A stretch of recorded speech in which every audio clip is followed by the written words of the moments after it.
네, 사회복지 실천론 강의 시작하도록 하겠습니다.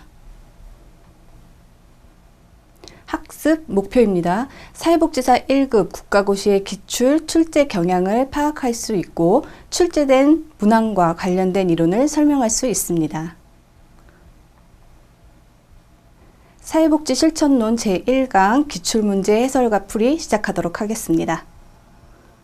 기출문제 해설과 풀이 1번 문제입니다. 사회복지 실천의 목적과 기능으로 옳지 않은 것은 이렇게 질문하고 있네요. 여러분들은 가장 먼저 옳은 것을 찾는 것인지 옳지 않은 것을 찾는 것인지 먼저 선택을 하셔야 됩니다.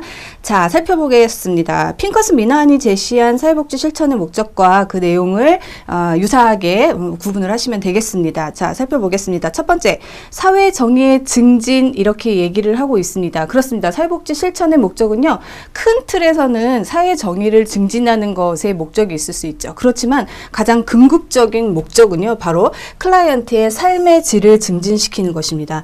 클라이언트의 삶의 질을 증진시킬 때 우리가 모든 문제를 다 해결해 주는 것이 아니고요, 사회복지 실천가는 클라이언트의 가능성과 잠재력을 개발함으로써 클라이언트의 삶의 질을 증진시키기 위해서 사회복지 실천을 하게 되는 것입니다. 자, 그 다음 것을 살펴보면요, 개인과 사회 간 상호 유익한 관계를 증진시킨다라고 이야기를 하고 있는데요. 사회복지 실천은요, 개인에게만 초점을 맞추고 있는 것이 아니라 개인 플러스 그리고 환경에 또 초점을 맞추고 있습니다. 그렇다고 해서 개인과 환경 양쪽에 하나씩만 초점을 맞추는 것이 아니고요, 이 양쪽 간의 상호 작용, 상호 관계에도 관심을 가지고 있습니다. 그렇기 때문에 네 번째도 사회복지 실천의 목적으로 맞다고 할 수가 있겠습니다.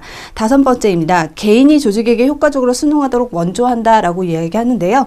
여러분들이 이 시험에 나왔던 기출문제이기 때문에 이런 것들 그냥 흘려서 보내면 무슨 말인지 모르고 헷갈릴 수 있는데요. 자, 개인이 조직에게 효과적으로 순응하도록 원조하는 것이 아니고요, 바뀌었습니다. 조직이 개인에게 효과적으로 순응하도록 원조하는 거죠. 이게 무슨 말이냐? 조직이 클라이언트에게 보다 나은 서비스를 제공할 수 있도록 하는 것에 이 사회복지 실천의 목적이 있다라는 것입니다. 그래서 1번 문제에서 옳지 않은 것을 고르는 것이니까요, 바로 5번 이것이 틀린 것이고 이것이 5번이 정답이 되겠습니다. 2번입니다. 미시적 실천을 모두 고른 것은 이렇게 이야기를 하고 있습니다. 자, 여기서 이야기하고 있는 것은요, 바로 사회복지 실천의 분류하고 관련이 있습니다. 여러분들 이 사회복지 실천을 구분할 수 있어야 되는데요, 유형들이 여러 개 나오기 때문에 그렇습니다. 그랬을 때 이 미시적 실천이라는 것은요, 바로 실천의 수준과 관련이 있습니다. 클라이언트 체계의 크기에 따라서 우리가 미시적인 실천이 있고요, 그 다음에 중범위 수준의 실천이 있고 그 다음에 거시 수준이 있죠. 이렇게 세 개의 수준으로 해서 우리가 클라이언트의 크기에 따라서 이 실천의 범위를 나누고 있는데요. 이 내용 중에 이 바로 미시적 실천에 해당하는 것이 무엇인가를 물어보는 그런 내용이 되겠습니다. 자, 미시는요, 대체로 개인이나 가족에 대해서 서비스를 제공할 때 우리가 미시적 실천이라고 이야기를 하고요. 중시적 실천은 조직이나 집단에 대한 것, 거시는 사회적인 제도나 어떤 국가 그리고 환경에 대한 개입을 할 때 우리가 거시적인 것이라고 이야기를 하고 있습니다. 자, 그랬을 때 미시적 실천, 자, 살펴보시고 한번 밑에 있는 보기를 보도록 하겠습니다. 위탁가정 아동을 방문하는 것 이렇게 얘기하고 있죠. 네, 바로 개인에게 초점을 맞추고 있는 것이기 때문에 이거는 미시적 실천에 해당이 됩니다.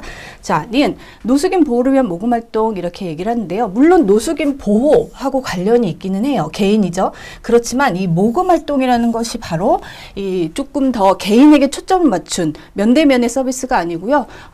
환경적으로 그 다음에 간접적으로 개입하는 것이기 때문에 이 미시적 실천 수준에 해당되지는 않습니다. 그래서 니은은 틀린 것이 되고요.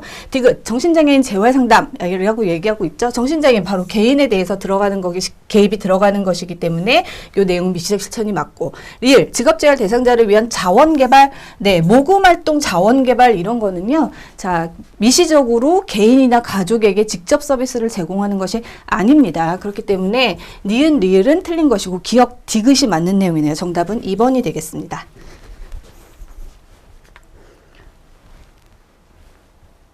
3번입니다. 사회복지 전문직에 관한 설명으로 옳은 것을 모두 고른 것은 이렇게 이야기하고 있습니다. 네, 여기서는 옳은 것을 고르는 것이네요. 살펴보겠습니다. 자, 사회복지 전문직에 관한 설명입니다. 여기서 우리가 여러분들이 기억하셔야 되는 건 그린우드가 얘기한 전문직의 속성 5가지를 기억을 하셔야 됩니다. 전문적인 이론 체계가 있어야 되는 것이고요. 자, 그렇죠. 여기 나와 있네요. 전문적인 이론 체계가 있어야 되고, 그리고 전문가로서의 어떤 권위도 가지고 있어야 됩니다. 그리고 전문직으로서의 사명감이라든지 직업의식이라든지 이런 전문직의 문화도 있어야 되고, 사회적으로 또 인정을 받아야 되는 것이죠. 그러한 내용들이 아래에 있는지 한번 살펴보겠습니다. 기억, 전문적인 이론 체계를 갖고 있다? 네, 그렇죠. 이거 맞는 내용이죠. 자, 니은, 개인의 변화와 사회적 변혁에 관심을 둔다라고 이야기하는데, 이게 바로 우리가 어떤 사회복지사들이, 사회복지 실천가들이 전문직으로서의 어떤 사명감 이런 것하고 관련이 있을 수 있습니다. 그렇기 때문에 이건 역시 맞는 내용이 되겠습니다. 디귿, 미시 및 거시적 개입 방법을 모두 이해해야 한다. 이 기억에서 이야기한 전문적인 이론 체계와도 관련이 있을 수 있어요. 우리가 이런 개인 방법을 다 알고 있어야지만 실질적으로 사회복지 전문직으로서의 역할을 수행할 수가 있게 되는 것이죠. 그렇기 때문에 디귿도 맞는 내용. 리을입니다. 타 분야 전문가와의 협업을 위해 고유한 정체성의 발전은 불필요하다. 이렇게 얘기를 하는데, 이게 발전을이 아니라 발전은입니다. 오타가 있네요. 자, 요거 이렇게 봤을 때 이런 것은 바로 무엇을 이야기하느냐. 바로 전문가로서의 어떤 정체성. 예, 하고 관련된 것인데요. 전문직으로 우리가 인정받기 위해서는 고유한 정체성이 있어야 하고 이것을 발전하는 것이 필요합니다. 그렇기 때문에 이 내용, 리을에 해당하는 내용은 틀린 내용이 되겠어요. 그래서 기역, 니은, 디귿이 정답은 4번이 되겠습니다. 자, 기출문제 4번입니다. 보호시설 입소를 원하지 않는 클라이언트와 시설 입소가 클라이언트에게 도움이 된다고 여기는 사회복지사 간에 상충되는 가치의 연결로 옳은 것은 이렇게 물어보고 있는데요. 이 문제는요, 바로 윤리와 가치하고 관련된 내용인데, 여기서는 가치가 상충될 때 우리가 어떤 그 내용들로 판단을 할 수 있을 것인가, 가치가 상충되는 상황을 이야기를 하고 있습니다. 그랬을 때 여러분들 이 내용, 위에 있는 내용을 보시면요, 입소를 원하지 않는 클라이언트, 원하지 않는다라고 이야기를 하고 있어요. 그리고 이 클라이언트에게 도움이 된다고 여기는 사회복지사라고 이야기를 합니다. 이렇게 이야기를 했을 때 입소를 원하지 않는다라는 것은 비밀 보장이나 이런 것하고 상관이 없고, 사생활 보장하고도 상관이 없고, 진실성 고소하고도 상관이 없죠. 뭐하고 관련이 있어요? 자기결정하고 관련이 있습니다. 내가 원하지 않아 라는 것이죠. 그런데 그 다음엔 클라이언트에게 도움이 된다고 사회복지사가 생각하는 거예요. 그 결과가 뻔히 눈에 보이는 거죠. 그러니까 사회복지사들은 조금이라도 클라이언트에게 도움이 되는 결정을 할 수 있도록 그렇게 하기를 원하는 거예요. 그랬을 때 이러한 상황을 바로 온정주의라고 우리가 이야기를 합니다. 사회복지사들이 나쁜 결과가 뻔히 예상되는데 그것을 클라이언트의 자기결정으로 온전히 맡겨놓기는 좀 미안한 거죠. 그랬을 때 우리가 좀 시설에 들어가셨으면 좋겠어요. 이렇게 얘기하는 거 우리가 사회복지사의 온정주의에 기반한 행동이다라고 이야기를 해요. 그랬을 때 이러한 클라이언트의 자기결정 그리고 온정주의라는 것이 가치가 상충될 수 있는 상황이 있다라는 거죠. 그래서 4번, 네, 정답은 3번이 되겠습니다. 자, 5번입니다. 자, 여기도 마찬가지로 가치와 윤리에 관련된 문제입니다. 자, 로헨보가 돌고프 많이 들어보셨죠? 로헨보가 돌고프가 제시한 윤리적 의사결정의 우선순위를 순서대로 바르게 나열한 것은 이렇게 이야기를 하고 있습니다. 자, 윤리적인 딜레마, 갈등을 조정할 때 우리가 무엇을 기준으로 해서 판단을 할 것이냐 하고 관련된 거예요. 여러분들이 우리가 첫 글자만 따서 공부하는 것은 그렇게 좋은 방법은 아니지만 생평자체 3사진이라고 하는 그 7가지의 이 규칙이 있죠. 원칙이 있죠. 그래서 그 원칙이 가장 맨 위에 있는 게 뭐예요? 생명보호의 원칙입니다. 그래서 이게 가장 중요한 원칙인데 요것 뒤에 그 다음에 순서대로 어떤 것이 오는지 한번 그 순서를 알고 있는지 물어보는 질문입니다. 그랬을 때 생평자체 3사진 한번 기억을 하시고 그 다음 순서대로 한번 보도록 하겠습니다. 자, 생명보호의 원칙이 첫 번째죠. 그리고 뭐예요? 평등과 불평등의 원칙이 두 번째입니다. 그 다음에 자율과 자유의 원칙이 원칙이 세 번째, 그 다음에 4. 해악의 원칙이 네 번째, 그리고 다섯 번째, 삶의 질의 원칙이 다섯 번째고요. 여섯 번째가 사생활보호, 비밀보장의 원칙입니다. 그리고 일곱 번째가 진실성과 정보공개의 원칙인 거죠. 그랬을 때 순서대로 살펴보면, 자, 1번 생명보호의 원칙은 무조건입니다. 생명보호의 원칙은 첫 번째예요. 그 다음에 두 번째가 바로 자유의 원칙, 이렇게 볼 수가 있겠죠. 이게 사실은 생명 잡채 3, 4진에서는 세 번째에 해당하는 거지만 요 안에서는 두 번째에 해당이 된다고 볼 수가 있어요. 자, 그 다음에 삶의 질 향상의 원칙은 원래 다섯 번째 원칙인데 요 순서대로 보면은 네, 세 번째가 될 수가 있겠네요. 그 다음에 정보 개방의 원칙, 생평 자체 3, 4진 그 안에 들어가지 않아서 헷갈릴 수 있어요. 무슨 말이냐? 여러분들은 첫 글자만 가지고 공부하면 안 된다는 겁니다. 그 안에 무슨 내용이 있는지도 기억을 하셔야 돼요. 그랬을 때 정보 개방의 원칙은요, 진실성하고 관련된 거, 성실의 원칙하고 관련이 되어 있습니다. 그래서 이것은 일곱 번째의 원칙인데 요 순서대로면 이거는 네 번째인 거죠. 그래서 1, 2, 3, 4 기역, 니은, 디귿, 리을 순서대로 가고 있습니다. 그래서 정답은 1번이 되겠습니다. 자, 그 다음에 로엔버그 그리고 돌고프 그리고 18회 시험에 처음 이 문제가 출제가 됐습니다. 그래서 해링턴이라는 사람이 처음 등장을 하게 되는데요. 앞에서는 윤리적 딜레마 상황에서 우리가 어떤 원칙을 적용할 것이냐 7가지를 물어봤다면 여기서는 우리가 어떻게 의사결정을 할 것이냐 그 과정, 순서를 물어보는 것이 있습니다. 11개의 단계로 물어보고 있는데요. 11개 순서로 물어보고 있어요. 그런데 이 단계를 여러분들이 다 기억하시는 건 좀 어렵습니다. 그랬을 때 그것을 전반적으로 이해를 하면서 이 과정을 쭉 순서로 나열할 수 있어야 돼요. 그랬을 때 11개 단계는 구체적으로 여러분들이 공부를 하셔야 되지만 우리가 그냥 머릿속으로 한번 굴려보면 어떻게 되느냐. 먼저 이 문제 상황이 무슨 상황이지? 라는 것을 살펴보고 이 문제 상황에 개입된 사람들이 누구고 상충되는 가치는 무엇이 있는지 이런 것들을 한번 살펴볼 필요가 있습니다. 그 다음에는 어떻게 해야 되느냐. 그 다음에는 이 문제를 해결하기 위해서 어떤 방법들이 있지? 이런 것들을 한번 확인하는 게 또 필요하고요. 그 다음에는 이렇게 어떤 방법을 통해서 이 문제를 해결할 수 있다라고 하면 그 여러 가지 개입 방안에 대해서 효과성과 효율성을 평가하는 것이 필요합니다. 여러분들이 여기서 기억하셔야 되는 게 평가라고 하면 마치 마지막 단계인 것처럼 보이지만요. 여기서 말하는 것은 우리가 뭔가를 하려고 하는 개입 방안에 대해서 미리 점검해 보는 거예요. 그래서 이건 마지막 단계에 하는 것이 아니라는 거 여러분들 기억을 하셔야 됩니다. 자, 그 다음에는 실질적으로 우리가 어떤 개입을 하게 될지 선택을 하게 되고 그리고 그거를 실행을 하고 그리고 마지막에 최종적으로 결과에 대해서 평가를 하게 되는 것이죠. 그랬을 때 한번 순서대로 보면요. 해당 문제와 관련된 사람과 제도를 확인한다라는 것이 첫 번째가 될 수가 있겠습니다. 자, 그 다음에는 두 번째, 이 효과성과 효율성의 평가를 하는 것은요, 무엇 다음에 해야 되냐면, 문제를 해결하거나 문제 정도를 점검할 수 있는 개인 목표를 명확히 하고, 그 다음에 이 개인 목표를 해결하기 위한 개입 방안들이 무엇이 있는지, 그것들을 전반적으로 점검하는, 평가하는 단계를 거치게 되는 거예요. 그렇기 때문에 먼저 리을이 오게 됩니다. 그 다음에, 디귿이 세 번째로 오게 되고요. 그 다음에 가장 적절한 전략이나 개입 방법을 선택한다. 무슨 말이에요? 확인된 목표에 따라서 여기 목표를 명확히 했죠. 그리고 개입 방법을 검토를 쭉 했죠. 그리고 나서는 그 중에서 제일 적절한 걸 선택하는 거예요. 네 번째죠. 그래서 순서대로 하면 뭐예요? 니은, 리을, 디귿, 기역이네요. 그래서 정답은 3번이 되겠습니다. 7번입니다. 다음은 한국사회복지사 윤리강령 중 어느 영역에 해당하는가 이렇게 물어보고 있는데요. 윤리강령은 매년 시험에 나오는 내용입니다. 그래서 여러분들이 기출문제만 가지고 이 윤리강령의 문제를 맞추려고 하시면 안 되고요. 한국사회복지사 협회 홈페이지에 들어가시면 한국사회복지사 윤리강령이라는 것이 전문이 있습니다. 한 A4 한 장 정도밖에 안 되는데요. 그 내용을 다 읽어보시고 시험을 보셔야 됩니다. 자, 이랬을 때 그 중에 하나 예로 나오는 게 뭔가를 보는 거예요. 자, 밑에 여기 나와 있네요. 사회복지사의 윤리 강령 내용들이 이렇게 쭉 있습니다.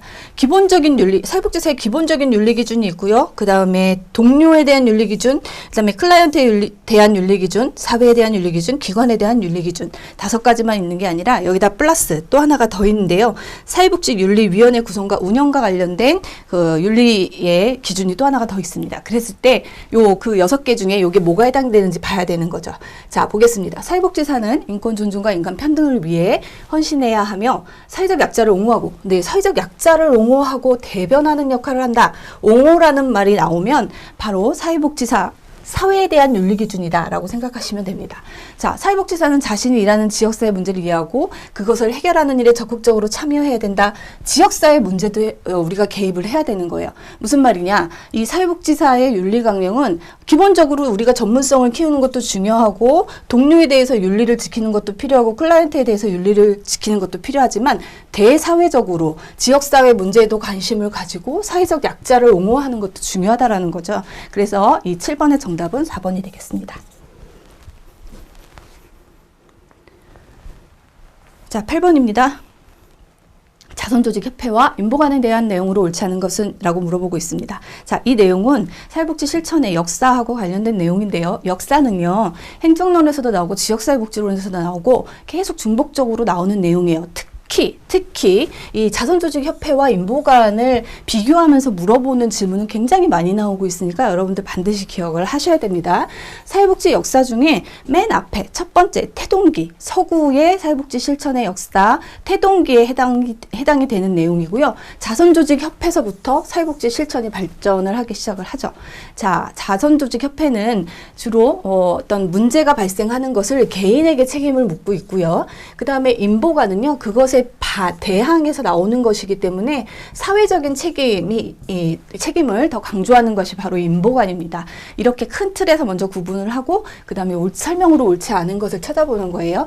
1번, 인보관은 집단사회사업의 타동에 영향을 주었다라고 이야기를 하고 있습니다. 네, 인보관에서 주로 강조했던 것은 사회교육, 그 다음에 계몽 이런 것들, 개혁 이런 것들을 강조했기 때문에 개인에게 초점을 맞추지 않았어요. 그렇기 때문에 집단적으로 교육하거나 이런 것들을 주로 했기 때문에 집단사회사업 태동에 영향을 준 것이 맞습니다. 자선조직협회는요, 개인에게 책임을 물었잖아요. 그렇기 때문에 개인을 바꾸려고 시도를 했죠. 그래서 개별사회사업 태동에 영향을 준 것이 맞고요. 3번, 자선조직협회는 빈곤의 원인을, 그렇죠, 개인의 나태함과 게으름으로 보았고요. 인보관은 지역주민과 함께 거주하면서 사회개혁을 시도했다라고 얘기를 하는데요. 우리가 인보관에 가장 대표적으로 보여줄 수 있는 세 가지 단어가 있죠.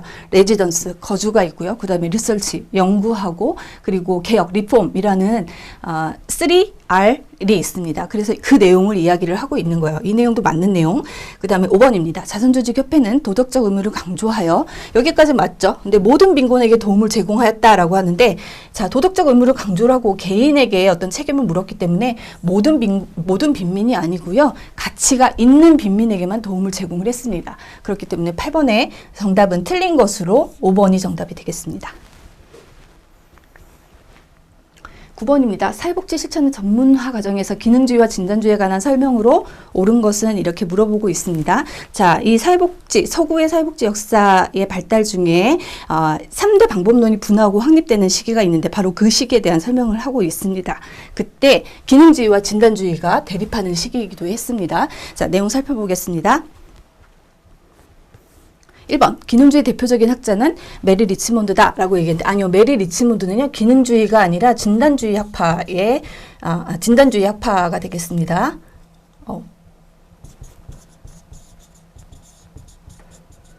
자, 2번, 기능주의는 과거의 심리사회적 문제가 현재의 기능에 영향을 미친다는 관점을 갖는다라고 이야기를 하는데요.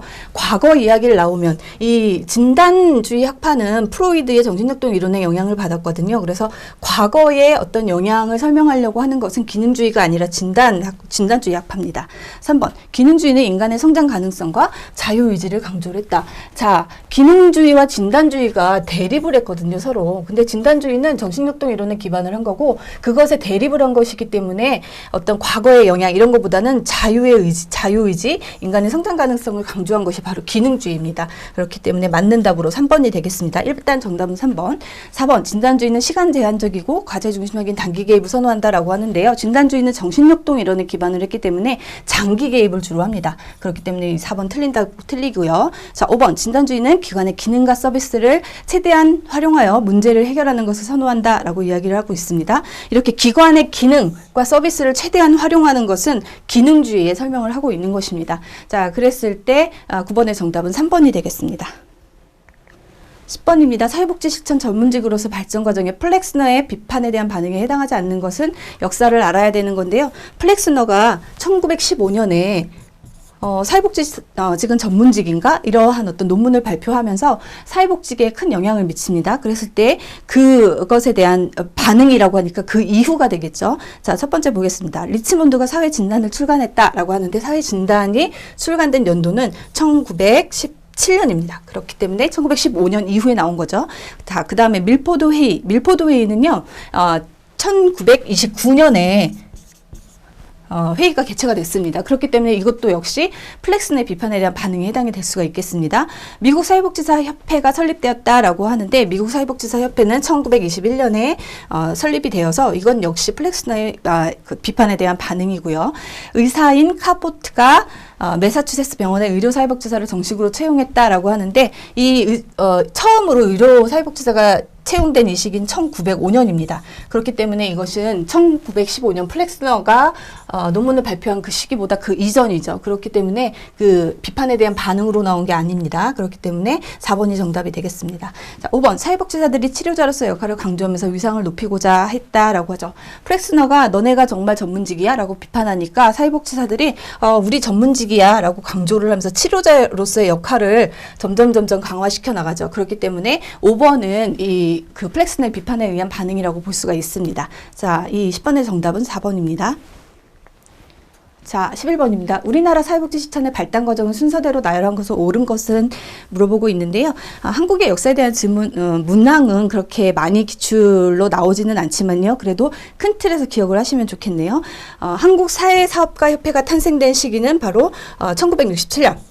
그래서 1960년대가 되고요.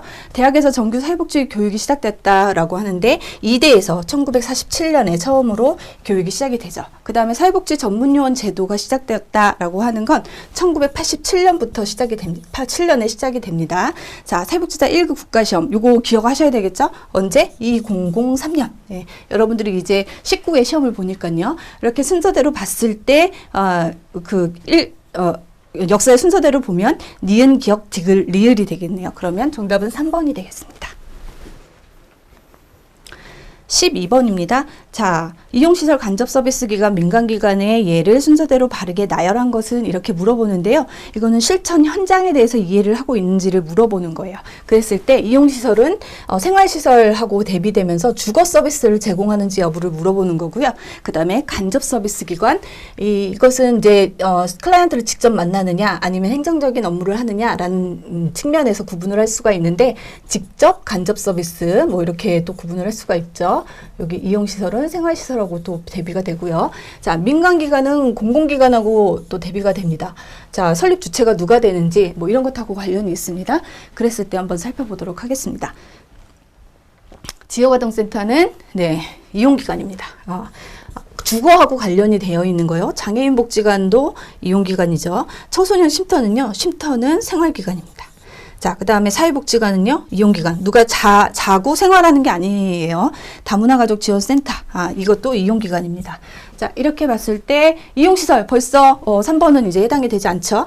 자, 그 다음에 이 간접, 직접 서비스. 쭉 사회복지협의회 주민센터, 사회복지관, 노인보호 전문기관 쭉 봤을 때, 직접 서비스를 제공하는 기관이 바로 노인보호 전문기관 직접, 그 다음에 사회복지관도 직접, 그 다음에 주민센터는요, 직접 서비스와 간접 서비스를 모두 제공하고 있습니다. 그래서 간접 서비스를 제공하는 건 사회복지협의회, 그리고 사회복지 공동모금회죠. 직접적으로 대면하면서 서비스를 제공하지 않습니다. 자, 이렇게 보면은, 어디 보자. 네, 위에 있는 이용시설 간접, 뭐 이렇게 하면은 다 이렇게 1번하고 5번은 맞는다고 볼 수가 있겠네요. 자, 그 다음에는 민간과 공공인데요. 주민센터 같은 경우는 공공기관에 해당이 되죠. 그러니까 민간기관을 찾는 거니까 이건 아니고. 자, 쭉 보면 지역사회보장협의체는 민간과 공공이 함께, 사회복지 공동모금회는 민간, 성폭력 피해 상담소도 민간, 한국사회복지사협회도 민간입니다. 자, 그랬을 때 이렇게 보면 정답은 5번이 되겠습니다. 자, 13번입니다. 사회복지사의 역할에 관한 설명으로 옳은 것을 모두 고른 것은 이렇게 물어보고 있네요. 자, 이 내용은 그렇게 사회복지사의 역할은 많이 어렵지 않습니다. 자, 내용 하나씩 살펴보겠습니다. 중개자, 가족이 없는 중증장애에 대해 주거 시설을 소개하는 것, 예, 서비스 연계하는 것, 이런 거 중개자에 해당이 되죠. 중재자, 갈등으로 이혼 위기에 처한 부부관계에 개입하여 상호 만족스러운 합의점을 도출하는 것. 네, 중재자라는 것은 상호, 어느 한편을 치우쳐서 어느 다른 사람의 편을 들어주는 게 아니고요. 중립적인 입장에서 갈등을 조정하는 것을 우리가 중재자라고 이야기를 합니다. 그래서 맞는 내용이죠. 자, 디귿, 옹호자. 장애 학생의 교육권 확보를 위해 학교 당국의 편의시설을 요구하는 것. 네, 맞죠. 이런 것도 옹호 활동에 들어갑니다. 그 다음에 조력자. 알코올 중독자가 자기의 문제를 깨닫고 금주 방법을 찾도록 도와주는 것. 네, 조력자가 봐서 enable 할 수 있도록 해주는 거죠. 그렇기 때문에 조력자도 맞는 답입니다. 그래서 기역, 니은, 디귿 모두 사회복지사 역할로 맞네요. 5번이 정답이 되겠습니다.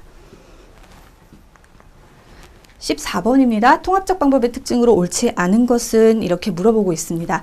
자, 발달 역사 중에 네 번째, 통합기에 이 통합적 접근이 발전을 하게 되는데요. 이 통합적 방법의 특징을 한번 살펴보도록 하겠습니다. 이 통합적 방법의 특징 전반적으로 여러분들은 첫 번째는 생태체계 관점이다. 그리고 PI, 환경 속의 인간을 강조한다. 강점 관점이다. 역량 강한 모델이다. 그리고 일반주의를 추구한다. 라는 것들을 좀 기억을 하시는 게 필요하겠습니다. 자, 밑에 내용 살펴보겠습니다. 실천에 유용한 이론적 틀로서 생태체계적 관점이 기초한다. 네, 그렇죠. 큰 틀에서 생태체계적 관점에 기초를 합니다. 자, 생태체계 관점에 기초하다 보니까 어떻게 돼요? 특정하게 어떤 개인이나 체계에 그 관심을 갖는 것도 중요하지만 그 둘 간의 상호작용에도 초점을 두게 됩니다. 그렇기 때문에 이것도 맞는다. 사회복지사는 미시적 수준에서부터 거시적 수준의 실천까지 다양한 체계에 개입한다. 맞습니다. 다체계로 개입을 하기 때문에 미시, 거시, 중시 모두 포괄하는 것이 바로 통합적 방법론입니다.